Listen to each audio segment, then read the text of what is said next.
ఎట్లా ఉండేది మీరు చూసినప్పటికి మీకు నచ్చిన అంశాలు అసలు వెళ్ళినప్పుడు ఎట్లా ఉండేది అక్కడ?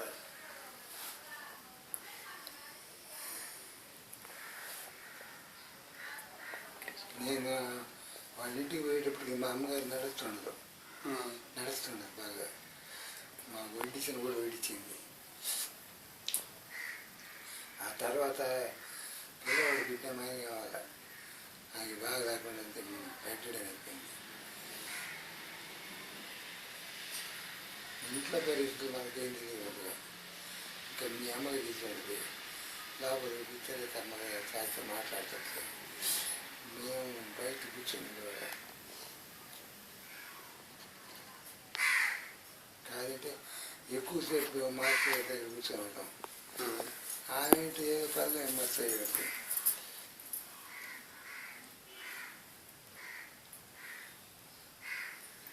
మీ అమ్మ చాలా సహాయం చేసింది. విజయనగర్లో ఉండగా నాకు విపరీతమైన ఆయాసం, వేడి నీళ్ళు కావాలని మొత్తం చిన్న పిల్లడు వాడు పంపించేది నీళ్ళు చెప్పాలని. నీళ్ళు తింటే ఆయన కొట్టలేదు. ఒక చెమ్ము నిండా వేడి నీళ్ళు ఇచ్చుకొప్పేస్తే స్టవ్ కొట్టి కావాలా, ఒక నిమిషం వచ్చేస్తాయి. వాళ్ళ అమ్మగారు కాచి ఇచ్చేవారా సార్? వాళ్ళ అమ్మగారు కాచి ఇచ్చేవారా? ఆ ఇల్లు కూడా నాకు తెలియదు. మీకు శాస్త్రయ్యకి తెలుసు. శాస్త్రయ్య ఏంటంటే ముద్దు చేసేదినా నీకు అది పెడతా ఇది పెడతాను ఇంటికి తీసుకుపోద్ది. తీసుకుపోయి ఏమైనా ఏది తింటాడో ఏం పోడో ఆమెను వాళ్ళకి చెప్పిన నీళ్ళు ఇచ్చిపోతుంది. అంటే ఆయనతో కూడా ఉన్నాడు మామూలు. ఆమె స్నానం చేసేది తినిపించేది అన్నీ చేసింది. చిన్న పిల్లడు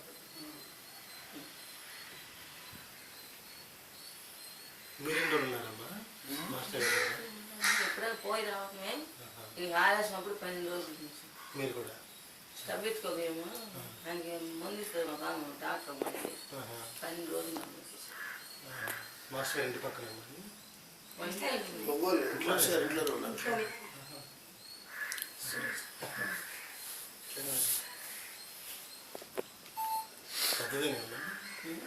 అంతమంది ఉండడానికి వీలుగా తగ్గలేదు కదా, ఇప్పటికి కూడా లేదు. మంది అడగలేదా మీరు మాస్టర్ గారిని? ఏంటి మాస్టర్ గారు తగ్గుతుందని వచ్చాము మేము మీ దగ్గరికి, ఏం తగ్గలేదు? ఉండేది కన్నాక ఉన్నా కానీ మాస్టర్ గారికి చెప్పేలా. ఆయన ఏమో చెప్పాడు. అదేంటి మందులు ఉంటాయి ఆయన దగ్గర, హోమియో మందులు సార్. ఇది అది కలిపి బిళ్ళ నూరి నీళ్ళలో కలిపి తాగేమాడు. అది తాగిన ఏం చేయాలి?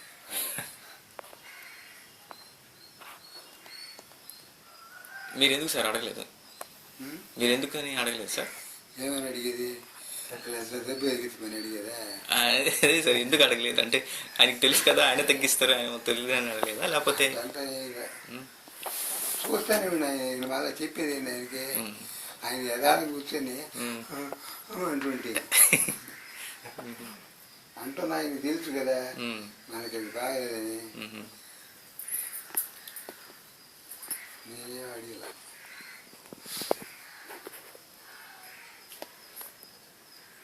విపరీతంగా వచ్చి మాట మాట్లాడకపోయేది. సెలవు పెట్టుకున్నాడు అక్కడ విజయనగరం. అప్పుడు సిమెంట్ బస్తాలు కానీ మూటిని ఆ పని చేశారు. అన్నాలు పెట్టు కూరకి అన్నీ చేశారు. దేవాలయం మంచి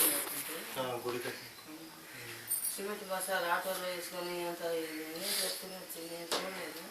మాకు అవన్నీ కూర్చుంటే బాగుంటుంది. ఆయన చెప్తా లేదా గారు అంటే ఆ విషయాలు మాకు తెలియదు సార్, చెప్పడం లేదు. మరి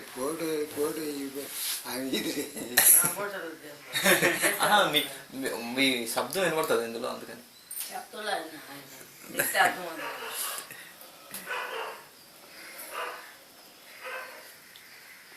మాకు అసలు విద్యానగర్ లో జరిగిన సన్నివేశాలు కానీ అసలు కంప్లీట్ గా తెలియవండి. చరిత్రలు కూడా ఎక్కువ రాలేదు. మాస్టర్ గారి చరిత్రలో.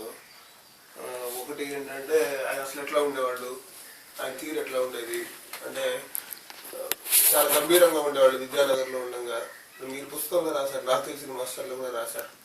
ఇక్కడ ఉన్నంతసేపు ఇక్కడ గ్రంథాలన్నీ మనకు అంటే అనుభవాలు బాగా ఇచ్చేవాళ్ళు. మీరు బాగా ప్రస్ఫుటంగా మీ ఇది తెలిసేది.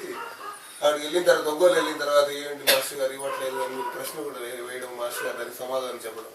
ఇట్లా ఆయన తీరు కూడా అక్కడ చాలా గంభీరంగా ఉండేదని, ఆయన చూస్తూ భయపడేవాళ్ళని. నిశ్చలంగా కూర్చోవడం తప్పితే ఆయన మాట్లాడేవి కానీ ఎదురు మాట్లాడడం కానీ అల్లరి చిల్లరగా ఉండడం కానీ రిలాక్స్డ్గా కూర్చోవడం కానీ అట్లా వాతావరణం ఉండేది కాదని, అట్లా ఉండేదని ఆయన చెప్తుంటారు. అంటే ఆ విషయాల దగ్గర నుంచి అసలు పరిస్థితి ఎట్లా ఉండేది, వాతావరణం ఎట్లా ఉండేది, ఆయన ఎట్లా ఉండేవాళ్ళు, ఎవరైనా వచ్చి పోయేవాళ్ళు ఎట్లా ఉండేవాళ్ళు, ఏం జరుగుతుండేది, అక్కడ జరిగిన సన్నివేశాలు, గొడవలు, దాని తర్వాత అక్కడ ఆయన అందరి చేత చేయించిన సాధనలు, వచ్చిపోయేవాళ్ళు ఎట్లా ఉండేవాళ్ళు, ఏం చేసేవాళ్ళు, ఇంకా తర్వాత అక్కడ జరిగిన కొట్లాట్లు జరిగినప్పుడు మాస్టర్ గారు ఎట్లా ఉన్నారు, ఆయన ఎట్లాంటి భావాన్ని వహించారు, ఏం చెప్పారు, మీ చేత ఏం చేయించారు, మిమ్మల్ని ఎట్లా ఉండమన్నారు, మీకు చెప్పిన విషయాలు, మీరు ఆయన అడిగిన విషయాలు, ఆయన మీకు చెప్తున్న విషయాలు, ఇట్లాంటివన్నీ వీలైనంత డీటెయిల్గా. తర్వాత మందిర నిర్మాణము, కుంభాభిషేకము, దానికి తగిన ఏర్పాట్లు, నిర్మాణము ఎట్లా చేశారు, ఆయన ఎట్లాంటి సేవ చేయించారు, జరిగేటప్పుడు ఆయన చెప్పిన విషయాలు, సాధనాపరంగా చేయించినవి చెప్పినవి, ఇట్లా వీలైన విషయాలు మీరు ఎంత డీటెయిల్ చెప్తే మాకు భావితరాలకు అంత ఉపయోగపడుతుంది.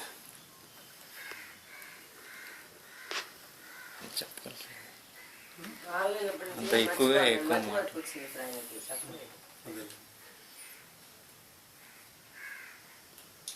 అంటే మాస్టర్ గారికి సంబంధించింది ఆత్మీయంగా లోపల ముద్ర పడిపోతాయి కాబట్టి జీవితంలో చాలా ఇంపార్టెంట్ అయినవి కాబట్టి అవి బాగా గుర్తుంటాయి. సందర్భం వచ్చినప్పుడు అడిగితే చెప్పేస్తారు.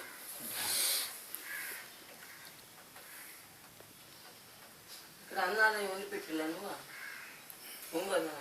విజయనగరంలో మందిరం అవన్నీ చెప్పండి. చెప్పాలి కదండి. అంటే ఎట్లా ఉండేది మాస్టర్ గారు అంటే నిర్మాణం ఎట్లా జరిగింది. ఇప్పుడు ఏంటంటే కాంట్రాక్ట్ ఇచ్చి వెళ్ళిపోవడమే. ఇప్పుడు ఈ రోజుల్లో అనుకోండి కాంట్రాక్ట్ ఇచ్చేసి వాళ్ళు కట్టేస్తారు. మనం ఎప్పుడైనా అడప ఒకసారి వస్తే చాలు నమూనే. అది నిర్మాణం ఒకటి కాదు, నిష్కామ కర్మ అందరి చేత సేవ చేయించారు. గురుసేవగా ఆయన ఎట్లా చేయించారు, దాని మీద భావం ఎట్లా వహించమన్నారు. మీరు వచ్చినట్టు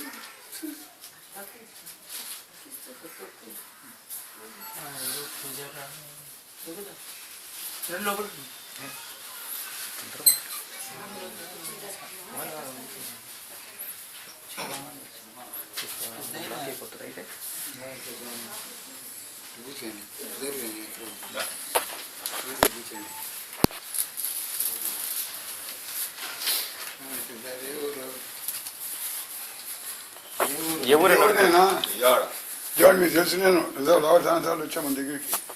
మా విషయాలు కూడా మన పుస్తకంలో కూడా రాశారు. ఆర్టీసీ కండక్టర్ని కూర్చోండి సార్. సంవత్సరం చూస్తున్నాను.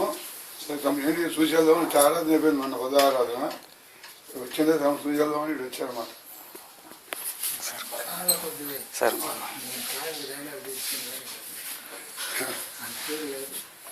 వెళ్తున్నాయి.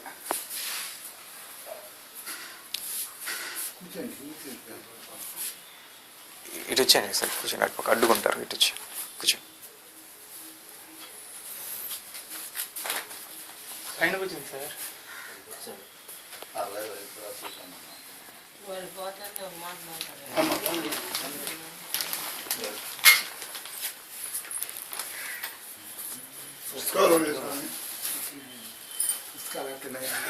పుస్తకాలు అటుపక్క ఉంటాయండి. అటుపక్క రండి అమ్ముతారు పుస్తకం. మీరు కూడా రాధాకృష్ణ వచ్చామండి. నేను సమాజం తీసుకొచ్చి భయం చేయించాను కాసేపు.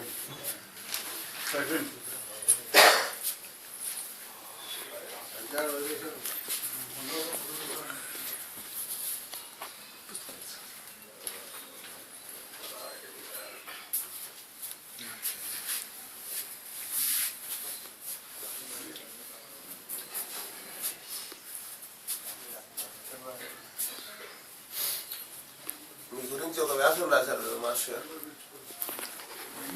వ్యాసం రాశారు కదా మాస్టర్ గారు పత్రికలో, సాయిబాబా పక్ష పత్రికలో కూడా వచ్చింది. దీంట్లో కూడా వెన్నెల పూలను కూడా చిన్న చిన్న విషయాలు కూడా పెట్టాను. వెన్నెలపూలు ఆర్టికల్, నిష్కామ కర్మ గురించి, బాబా గురించి రాస్తూ, దత్తాత్రేయుడు గురించి రాస్తూ, నిష్కామ కర్మ గురించి రాస్తూ, మన దశ సుబ్రహ్మణ్యం కూడా నిష్కామ కర్మ చేసుకుంటున్నారు అన్నీ చెయ్యాలన్నట్లు రాశారు. ఎక్కడ సార్ రాశారు? ఎందులో రాశారు? ఎక్కడ రాశారని ఏ పుస్తకంలో? వెన్నెలపూలు వస్తుంది. వెన్నెలపూలు రాశారు. ఎన్నెల పువ్వులు మన దగ్గర ఉంది కదా. ఉంది. మ్యాగజైన్ ఆర్టికల్ అది. అంటే మొదటి ఎడిషన్లో రాసి ఉన్నది కదా, సేమ్ ప్రింట్. అంటే సార్ గురించి స్పెసిఫిక్గా మనం తెలియదు. మనం అమ్ముతాం సార్ ఆ బుక్. మన దగ్గర ఉంది చిన్న ఎన్నెల పువ్వులు సార్, చిన్నది ₹1. మన కూడా ఎక్కువ మనకి మన చదివినాం కానీ మనం చదివితే కదా. ఏం చెప్పేవాళ్ళు అంటే నిష్కామ కర్మ ఆయన అంటే నిష్కామ కర్మ చెయ్యాలా అది చెప్పేదా, పుస్తకాలు కూడా చదువుకోమంటాడు, కాదంటే చేయిస్తాడు. చేయిస్తారు. చేసి యాప్టిట్యూడ్ ఉండేవాళ్ళు ఉంటారు కొంతమంది. పని చేస్తే బాగుంటుంది. నా విషయం మాత్రం అడిగి ఆయన చెప్పినంత వినేది, అది పెట్టమని ఇంకా వాళ్ళు వేసుకునేది అది కాదు. నాకు పని చేస్తే సంతోషంగా ఉంటుంది.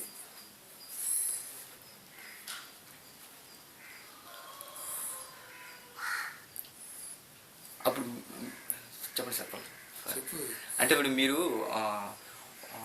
గుడి కట్టినప్పుడు లారీలతోని రాళ్ళన్నీ మీరు పక్కకు తీశారు కదా సార్.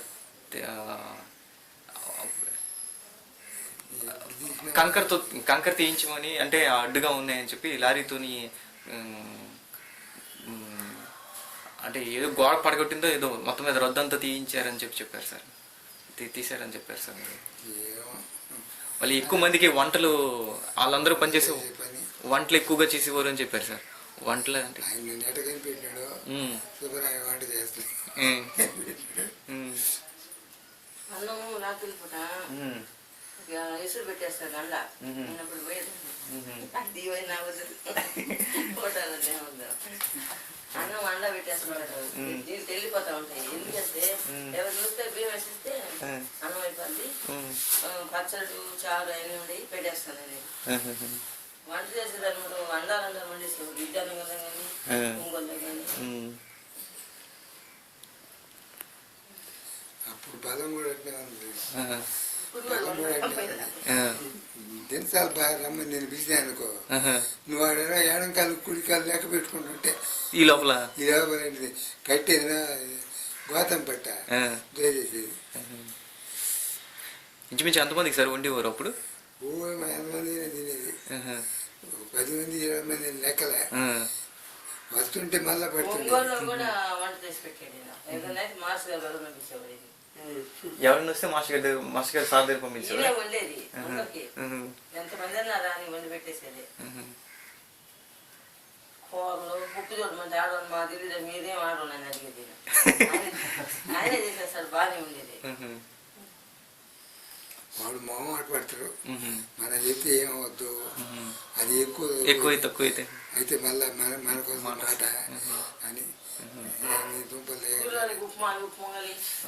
పనిచేసేవాళ్ళు పెట్టేసేది. ఇట్లుండే మేము ఎందుకు పోతాం, సమయం బాగుంది తినేదానికని. ఇంత విజయం ఉంది అమ్మాయి, పుట్టమ్మాయి. ఐదుగురు అమ్మాయిని పోస్తా ఉన్నాడు అని చెప్తే మన పచ్చళ్ళు పెరుగు పంపించారు అమ్మగారు కూరడు. నేను రోజు లేదు అప్పుడు బాగా అసలు ఎప్పుడైనా పోయేదాన్ని. నేను ఉంటే అక్కడ 3 నీళ్ళు అట్ట పోయేసి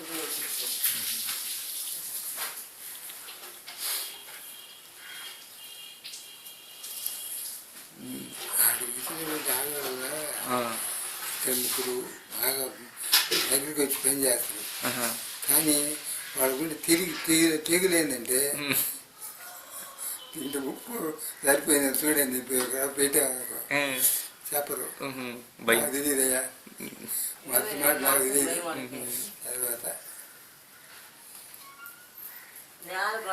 తర్వాత కుక్కబడింది ఎగిరి తీసేది.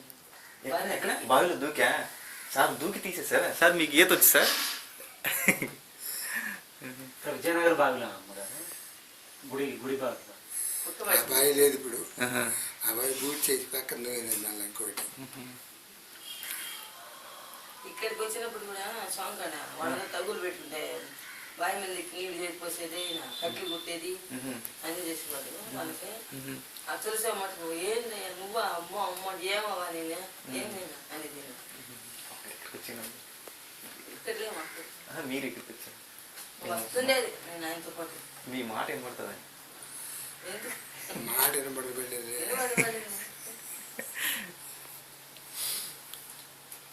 మాస్టర్ గారి గురించి కొత్త వాళ్ళకి చెప్పినట్టు చెప్పండి మాకు. మేము కొత్త వాళ్ళం కదా, మాకు తెలియదు మాస్టర్ గారు. మీరు చూసారు కదా మాస్టర్ గారిని. మాస్టర్ గారిని చూసినా చెప్పాలంటే రాదు. ఆయన చెప్పిన విషయాలు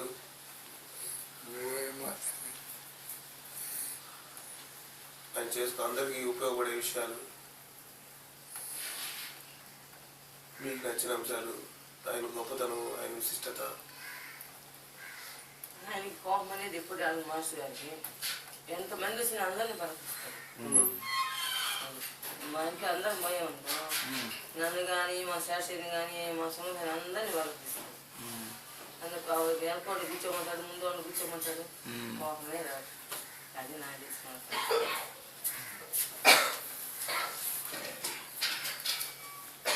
కాకపోతే ఆ వెన్నెల పువ్వులు ఇప్పుడు పుస్తకాలు అయిపోయినట్టున్నాయి సార్. మొన్న సేల్స్కి అయిపోయినాయి కదా, ఒక్కటేమో పోయింది కదా. ఆ రోజే ఒకటి ఉంది కదా ఆ పక్క బీరువాలో చూసాను, లెఫ్ట్ సైడ్ అంటే చెక్ చేయాలి. అందులో నుంచి కట్టలు సెపరేట్గా ఉంటాయి, అవి తీసి పెట్టవచ్చు. అది కూడా చూసిరా భూములు సరే దాన్ని ఏం రాకపోయినా చేశాను సార్.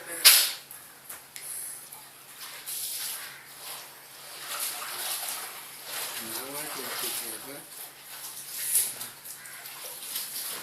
అది భరద్వాజ మాస్టర్ గారు రాసింది సార్, వెన్నెల పువ్వులు స్టార్టింగ్ బుక్ సార్. అందులో భరద్వాజ మాస్టర్ గారు మీ గురించి నిష్కామకర్మ చేయడంలో సుబ్రహ్మణ్య బాగా చేస్తారు అని చెప్పి భరద్వాజ మాస్టర్ గారు రాశారని చెప్పి చెప్తున్నారు సార్.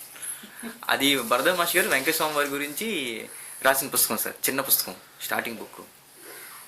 ఇప్పుడు మీరు నాకు తెలిసిన మాస్టర్లు కూడా రాశారు నిష్కామకర్మ ఎట్లా చేసుకోవాలన్న దానికి. మాస్టర్ గారు ఇట్లా ఉదాహరణ చెప్పారు. వంట వండించేవాడుంటే ఎవరు వడ్డిస్తున్నావమ్మా, రేపు అలాంటి వ్యక్తికే అంటే కాదు, అందరిలో ఉన్న సాయినాథుడికి. అట్లా ఏ పని చేస్తున్నా కూడా అందరిలో ఉన్న సాయినాథుడిని చూసుకోవాలన్నది ఆయన చెప్పింది. అట్లా చూసి నేర్చుకోవాలి. అట్లా ఉదాహరణలు చెప్పినవి కానీ, లేకపోతే అట్లా అంటే ఇప్పుడు ఆ బోధ అంతకుముందు లేకపోతే మనసుకు పట్టదు. అందరిలో సాయినాథుడు చూడడం అంటే ఏంటి అనేది అర్థం కాదు. అట్లా విపులంగా చెప్పిన విషయాలు.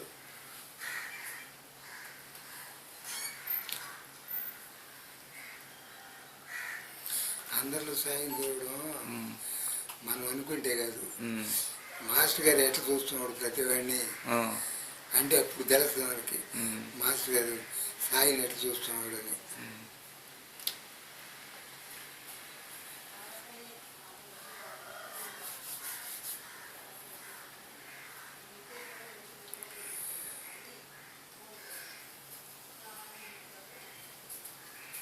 దామోదర్ మధ్యలో నిలిచిపోయినాడు కానీ ఉంది సార్. 2 పుస్తకాలు ఉన్నాయి సార్ ఇక్కడ మన నా చేతికి ఎక్కడ నా పేరు ఉండేది.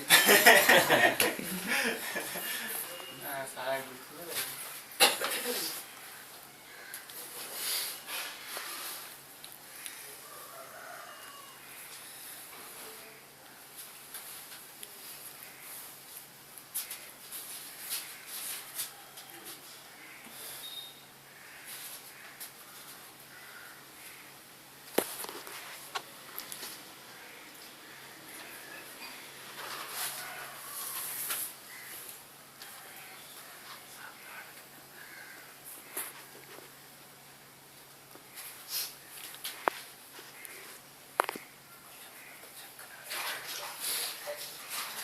కనుకనే దత్తావతారమైన శ్రీ సాయినాథుని చరిత్ర పారాయణ నామస్మరణ చేసే ముముక్షులకు శ్రీ వెంకటేశ్వర స్వామి వారు తమ ఆశీస్సులు, సేవ, దర్శన భాగ్యాలను అనుగ్రహిస్తున్నారు.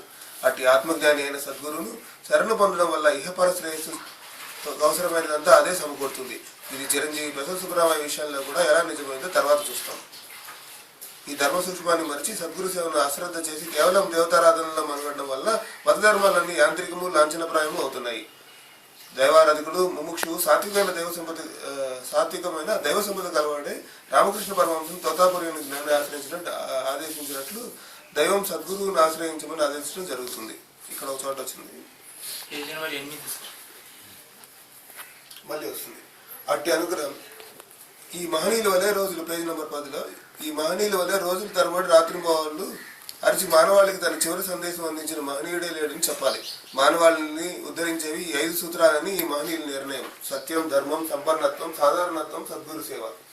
అట్టి గురు అనుగ్రహం కలగడానికి సాధనాలు శ్రీ సాయిలామృతము, శ్రీ గురుచరిత్ర పారాయణలేనని చిరంజీవి ప్రశంసపరామయ్య అనుభవం నిరూపిస్తుంది. కనుక దత్త భగవాన్ శ్రీ వెంకటేశ్వర స్వామి చరిత్ర పారాయణ, నామస్మరణ మన పరమ కర్తవ్యము, పరమ ధర్మము.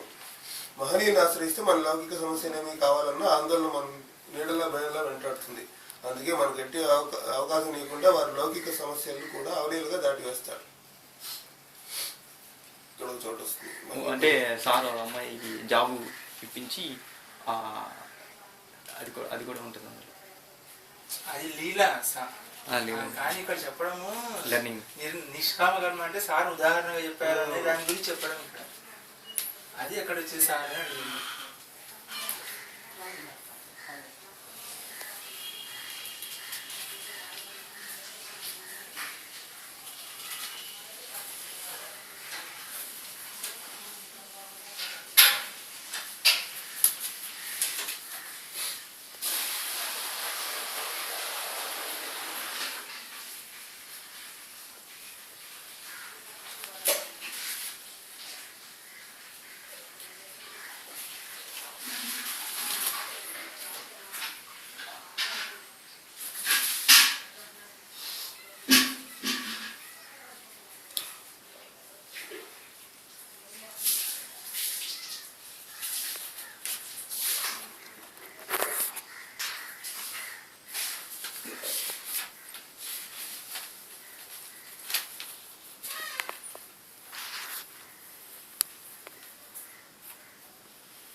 సార్ భరద్వాజ్ గారు దగ్గర మీరు ఎక్కువగా కూర్చోకుండా ఎక్కువ వర్క్ చేసేవారు. ఆ తర్వాత మిమ్మల్ని స్పెషల్గా పిలిచి మరీ చెప్పేవారు అని చెప్పారు సార్. అక్కడ సత్సంగంలో ఏం చెప్పేవారు అని చెప్పి. అంటే అప్పుడు ఏం చెప్పేవారు సార్ భరద్వాజ్ గారు? ఏం చెప్తున్నాడు చెప్పగలం మనం. గుర్తుకుండదు సార్.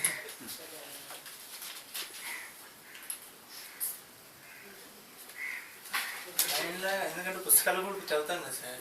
ఆ కంటెంట్, ఆ మ్యాటరు ఎన్నిసార్లు చదివినా మళ్ళీ వెంటనే అది ఏమి మొత్తం బ్లాంక్ అయిపోతుంది సార్. ఏదో కొంచెం గుర్తుంటుంది సార్ అంత చదివితే.